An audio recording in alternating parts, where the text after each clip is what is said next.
Are you an entrepreneur building wealth while designing freedom? Welcome to Hunt for Success, the podcast where business, lifestyle, and the pursuit of a life well lived come together.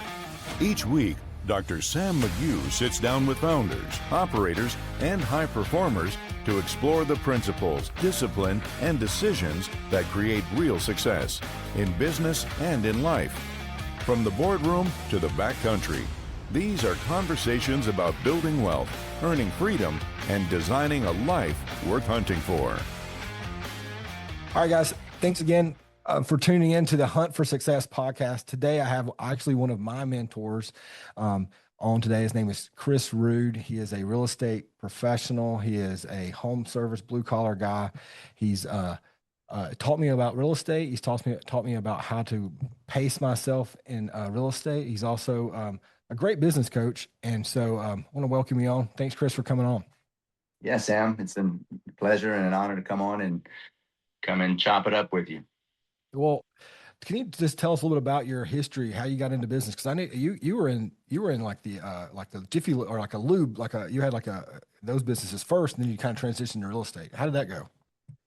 So started my first business when I was a junior in college. I just started changing oil out of the back of my truck in between going to class at UL Raging Cajuns here in South Louisiana and Lafayette, and in between classes, because I just wanted to make some extra money. I didn't know what to do. I was like, well, I'm gonna go change oil and wash cars, and did that all the way up to my senior year. And I built up a pretty big book of business. By the time I graduated my senior year of college, I had picked up a bunch of fleet accounts of the oil field companies they have 30, 40, 70 trucks and cars to change their oil, and I was just doing mobile, and ended up diversifying into doing auto glass, windshield repair, windshield replacement, oil change, leather conditioner, wax, details. So I was making good money. So by the time I graduated my senior year, I was making I think I made $112,000 in 2005. That was a lot of money for back in 2005 for a senior. Yeah, you're a senior in college, yeah. Yeah. So I was like, shit, I'm not going to get a job. I graduated in business. So I'm like, my buddies are going to get corporate jobs making back then a good job is paying 40 grand a year. Right. And I had double that. And I was like, well, I'm just going to stick with this. So I graduated and did it for about a year after college, pushing. I built, so that's a really good business. I was probably making $250,000 just, running the roads, and ended up buying another truck and trailers. I had 2 trucks and trailers on the road. Then hit a roadblock because I couldn't scale it. I was like, I don't want to keep buying more trucks and trailers, chasing, jobs. I said, I need to get a physical location. And then I started hunting for physical locations. I ended up renting my first shop that I got from a motivated seller of a landlord that her tenant wasn't paying her on time. And I caught wind of it, and I went and talked to her, and she kicked him out and put me in. And it was the first quick lube mechanic shop I got into. Doubled my income, saw how much more profitable it was to have a physical location storefront. Did that for a year, made great money. And I was like, okay, I'm ready to do another store. So I ended up finding another location where the owner was distressed. He was on drugs. He wasn't paying his employees. He was behind on his taxes, and ended up making him an offer. And because I knew he was going under, and ended up buying that deal. I was 25 years old, 26. I ended up getting 25. I ended up getting an SBA loan, and bought an $860,000 shop for my second shop. And you probably ask, well, where did you get that money? I had to put down like I think it was $119,000 for the SBA loan. And I didn't have all the money. So I ended up, this is 2006, right? Right before the 2007 real estate crash. So I ended up timing this really good. I put my house for sale. I noticed everybody was getting top dollar for the house. I told my wife, I said, well, look, we ain't got the money for the SBA loan, but I think the best way to do it is just sell our house. Everything's selling. So we put our house for sale. We ended up selling it. We made almost the exact amount we needed for the down payment to buy that shop. I think it was like $1,000 or $2,000 less than what we needed. So I had, I think I had like $20,000 saved at the time. So we ended up buying a second shop, flipping real estate, right? And then I ended up buying a foreclosure. And it's crazy because I timed it perfect. I bought that shop, and then the economy crashed and the real estate pulled back But I wouldn't have been able to sell that house if I wouldn't have sold it when I did. Yeah. Ended up buying a foreclosure. Lived in that for another. I think I lived in that house for 18 months, and I flipped that house, and I kept using the money to buy more physical locations. So I ended up getting up to like 4 locations. I flipped a piece of land too. I made like 40 grand. I kept using real estate to buy more physical locations. Yeah. And then it got up to 4 locations. I had 33 employees, and then I was having more babies at the time. I think I'm 27 at the time, 28. 4 locations, and I kind of put a pause on real estate because it was all luck. It really wasn't skill of flipping this. Yeah. And I concentrated on my shops, did that for a couple of years, had some more babies, and then realized that, this probably is not going to work out with all the kids I had because I was never home. I was stressed out. I was working the weekend. My wife was like, dude, you killing me. Yeah. You need to do something. I'm not like, I'm stuck home with all these babies and you're never home. So Yeah. I reflected, hey, what got me here? Real estate investing got me here. So ended up while I was at my mechanic shops and quick lubes, I was searching, real estate investing on YouTube, and ended up coming across some videos on, how to invest in real estate. And I came across a video on how to wholesale real estate. Well, I knew how to flip real estate, but I was like, what's wholesale? I didn't realize how you can wholesale real estate. It's where you take a piece of property, put it in a contract, and you flip the contract, but you never own the property. I said, I could do that. So I ended up doing that on my own just off of YouTube. Did a couple of deals, made like $2,500 on my first day. I said, okay, this is real. Hired some coaches and mentors, and man, I just took off with it. I started killing it. I started making 50, 60. I had some 6-figure months, 80 grand a month. You know how many all change brake jobs and tune-ups I had to do to make that kind of money? No. And a lot, right? Yeah. And a lot of stuff breaks. Yeah. And a lot of mistakes when you got 33 employees, a lot of moving parts. So I put all my shops for sale, and ended up getting bought out by Express Oil. They're the largest lube mechanic shop in the country. They bought me out. And then, they bought one of my locations out, then another, and I sold to another shop, to an independent store. I ended up keeping one store that I still have today, that I have leased out to somebody else, another operator. And I just went full time real estate investing, and man, I never looked back. And I could tell you, I sold out in 2017. 9 years ago. I've been doing real estate for full time for about 12 years now. It's funny. I catch myself. I did really well the past 10 years, but real estate slowed down in 2022, and I caught myself going back into the trades, vertically integrating. I built a big portfolio. We bought 19 mobile home parks in the past 10 years. We bought 11 short-term vacation homes, Airbnb. We've done really well with that. I've built 4 neighborhoods, which I'm just starting to sell right now. Matter of fact, we got 3 under contract, 3 of the 4 neighborhoods that we're developing, that's all under contract right now. That's a long play, what I call slow money, which we'll get into. End up, going back in the trades, starting an HVAC company a couple of years ago, because that was the biggest line item on my P&Ls that we were spending with all my portfolio. And, realized I wanted to keep that in-house, that I can instantly create revenue and keep my costs down. Then another line item was, clean outs, people moving in and out. So junk removal. I was paying a lot of money to people to come clean units out. I was like, let me just start a junk removal business, have one of my kids go and do that, and have some revenue there. So started that. Then ended up starting a mobile home dealership about over a year ago, called Allies Wholesale Depot, where we sell mobile homes to investors at wholesale prices, because I had all these mobile home parks, right? Why wouldn't I have my dealer's license and buy my own inventory at cost, and then I end up selling inventory to investors just at wholesale prices. And then we pivoted into doing what's called the land home package, where we buy land, drop double wides, and flip them for profits, because single family homes had slowed down after 2022 with the interest rates. And here we sit. That's kind of the long and short the skinny 50,000-foot view of it. When I hear you talk about your story, I hear a couple things. One, you got to have the balls to take a leap. 2, you got to have a good spouse. Like, picking your spouse is huge, because like you said some things, but you didn't go into detail. Like, a lot of times, like, the spouse is going like, I need you home, or like, you're about to spend all of our money on this deal. What, things like that. So you got to have a spouse on board, and you got to do your math and do your due diligence. And I think those are the things you did right. I know you said you got lucky on some things, but it's the harder you work, the luckier you get. Yeah. Yeah. No So doubt. No doubt. I mean, look, the more intentional action you take, the luckier you get, right? yeah, Intentional, calculated action. yeah, You will that's get good. luck. That's what luck is, man. Luck Right. is not random. Luck is intentional, applied, calculated action over time, generates a lot of wins. You will take some losses. I've taken losses, but as long as you're winning most of the time, you're going to win long term. As long as you don't quit. You can't be. I don't want bullshit. You can't be no dummy and do this. And you got to have more balls than brains. Some people have so much brains they forget about the balls part, Yeah, and they yeah. don't do nothing. They take no risk. They stay at a job their whole life. They're smarter than most people on the planet, but Mhm.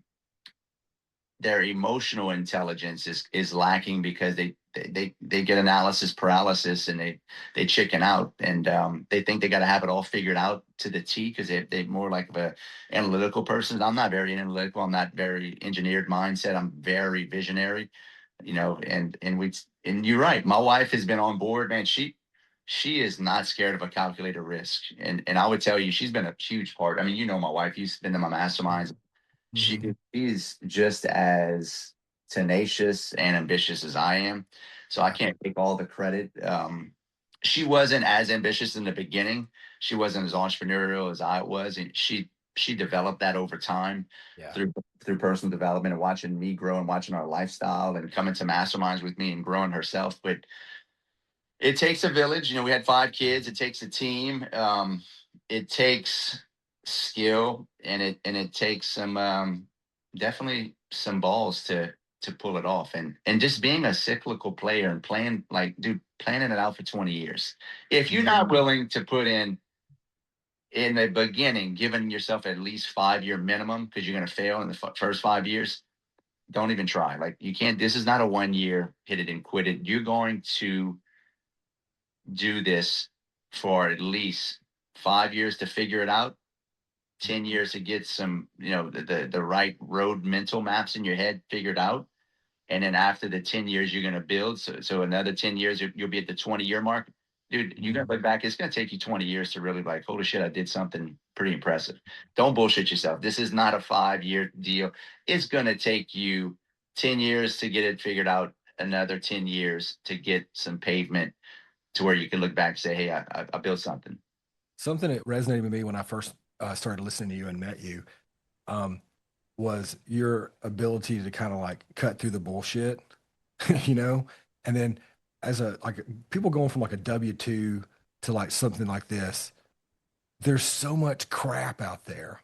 And when I heard the stuff that you were talking about, I'm like, I get this guy. I understand this guy because, or he seems like a completely honest. He's telling me honest stuff. He's telling me the bad stuff, not all the good stuff. He's not telling me. And so like, like I said, there's so many, gurus out there. And that was really stuck with me. It's like all these gurus. And so it's hard for a guy coming out there to go get the knowledge he needs. How long did it take you to be able to figure out that, cause I know there's all these guys out there trying to teach you real estate and all this stuff you're looking on YouTube. Like, when did you get that ability to kind of discern between like this guy knows what he's talking about, this guy's all bullshit? Man, so that is a great question because my wife and I talk about this all the time. I am um, I am naturally a truth teller. I've always like I don't, and I can tell you that came from my childhood. My stepdad was really really hard on me, and he'd always tell me I was full of shit. Every, right, every time I Yeah, was doing something stupid, and he would yeah, tell me, "Son, you're full of shit," yeah. right? And that always stuck with me of how brutally honest. And he was a really good entrepreneur. It was my stepdad, and he was no, no, no, I'm wrong. He was too hard on me, but that kind of that kind of carried over into when I became a young adult, like Mhm. brutal honesty, right, and always telling the truth no matter how hard it was. And I thought when I got into the coaching space and the guru space, like I like to call it, I thought everybody was like honest. And I started realizing when I started going to other masterminds and speaking at other people's events, how much people over exaggerated and over fluff because I would listen to them. Like I would tell Pat, I'm like, man, we're nobodies. We don't have like we've done nothing compared to these guys. And you find out 95% of them are lying. Yeah. They don't have, and it took me about 5 years in the coaching space of going speaking on stages and being around other people, realizing these guys are absolutely full of shit. Mhm. And that's when my bullshit meter really started dialing in, and I stopped listening to all of them, because when you pull the curtain back, it's a bunch of bullshit, and they just trying to sell courses. And don't get me wrong, I sell courses, I have a mastermind, but I'm not gonna lie to you, right? Yeah. I You don't. need to be a proven operator before you can start that Correct. stuff. I think That's there's right. a lot of guys that they have a little bit of success, or they get some game or whatever, and they do that. But you gotta be able to do your due diligence, and they gotta be a proven operator.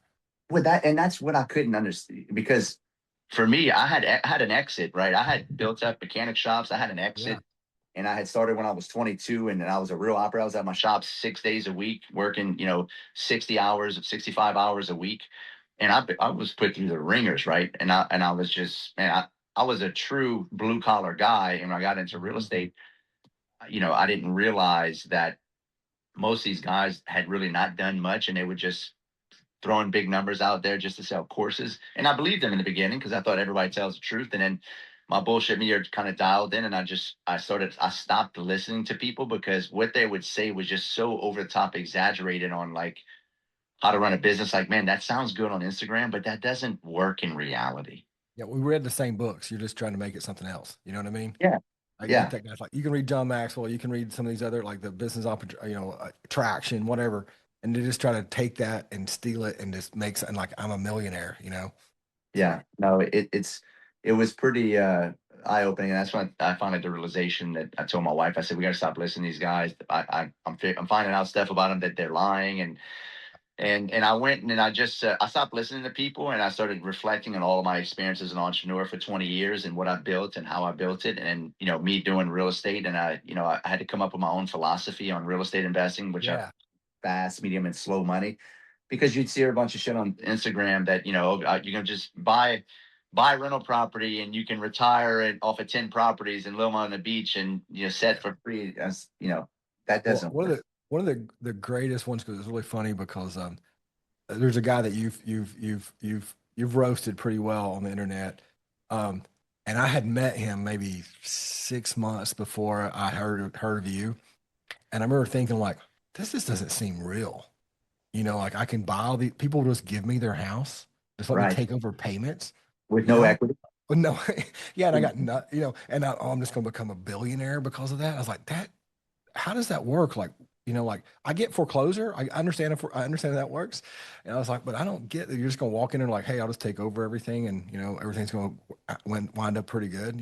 Yeah. Well, first of all, it's diamond in the rough deal. Second of all, taking over property with no equity is violating the most basic principle of real estate investing, which is you make money when you buy. When you If buy. you no equity, it's a financial time bomb going off when the market pulls back, like it did here recently. And all these Yeah. guys that bought all these properties subject to the existing finances, which he teaches, the sub two, which is nothing wrong. If you can get a sub two deal with equity, great, Yeah. by all means buy it. But he was preaching to people, and that's where, and I know the guy personally, and I don't mean to go and attack him, but I was like, dude, you're giving such bad advice, you're hurting a bunch of people. You can't tell people equity doesn't matter, it's only cash flow, when cash flow is like maybe $200 to $500. If everything goes right, nothing breaks, and no equity, How does that happen? I mean, How, dude, you it's bad, it's terrible.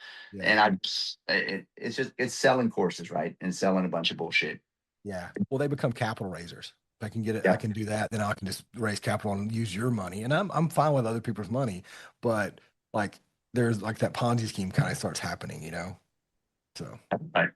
So I had to, coin the fast, medium, and slow money, where you have to have fast money, right? But that's your active income, your W-2 job, small business income. It's wholesaling. It's anything that or broker, realtor fee, anything that transacts on a 30-day period or less. That's your lifeblood. It's what fuels you pay your bills with. And then you have what I call medium money, which is midterm, which is a 3 to 6 month play, where that could be a flip, that could be a small land development deal, that can be a land home package. mhm. It could be you as a contractor, GC. You usually don't get paid on projects for 3 to 6 months, but it's bigger payouts, it's bigger rips. So that's a midterm. And then you take your fast and medium money and you roll it into what I call slow money, which is buy and hold rental property. Because if you got fast and medium money going, you're going to start making bigger rips, especially if you're rolling your fast money into your midterm money, and then that pumps out a $50,000-$60,000 profit, and you're going to get taxed heavily on that. Then you need to roll that into slow money, which is buy and hold, where you take the best properties from your direct to seller marketing, your wholesaling business. You keep the best and you wholesale and flip the rest, and you just cycle through those steps, fast, medium, and slow money, to where once you start paying taxes heavily on fast and medium money, you start buying these slow money properties, rental properties, and rental properties are not for cash flow. I argue with people all the time, especially in 2026, with the cost of insurance, maintenance and repair, labor's went up and doubled, the interest rates.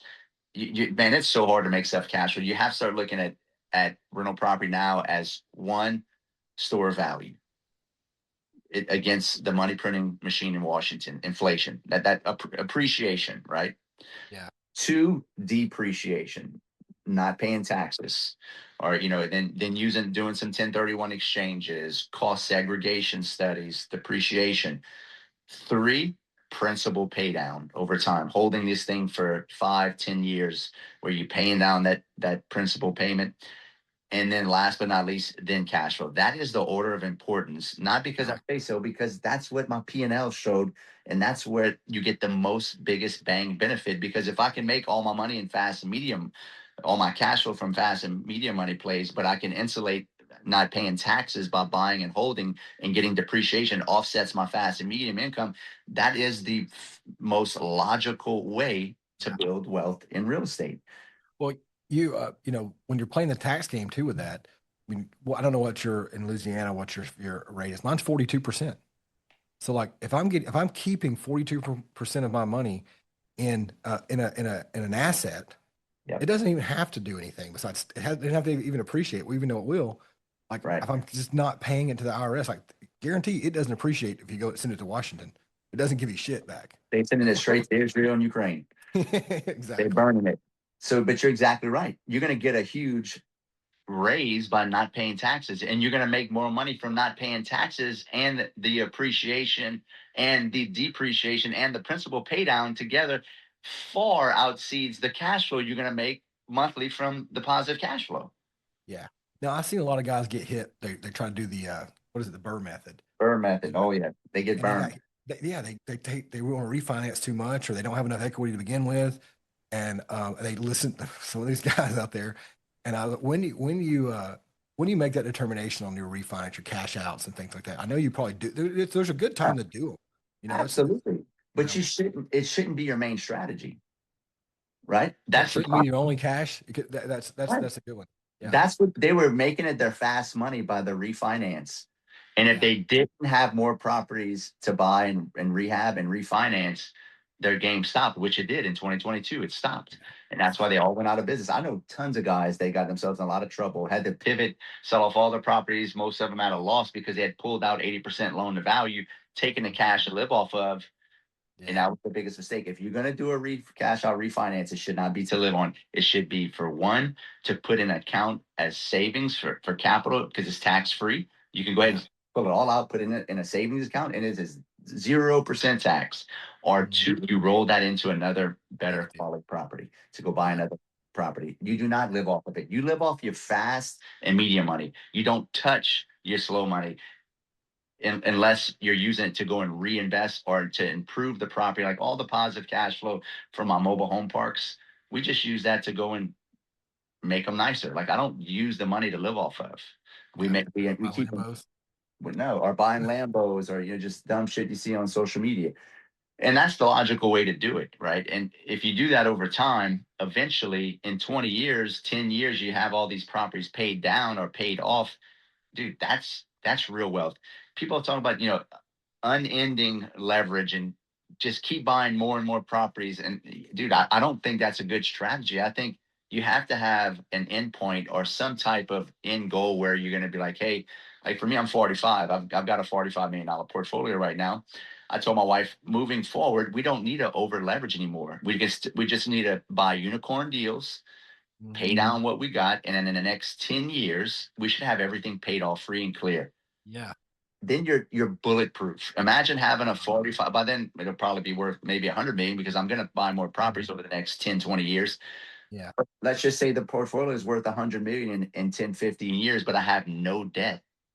Yeah. How can you lose? Then you can stop. You can take it easy. You can maybe sell off your fast and medium money businesses. Then you live off your cash flow. Then where you have zero debt, and you can do what I call it's the best of both worlds. You do a line of credit off the asset to where you have access to the equity and cash inside the property, but you don't touch it, just to have as a safety precaution.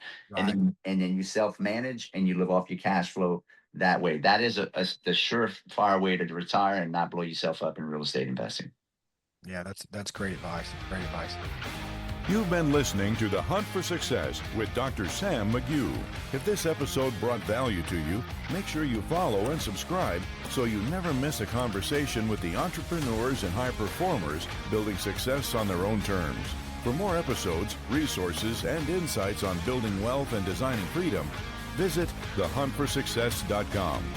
Until next time, keep building, keep pursuing, and keep hunting for the life you want.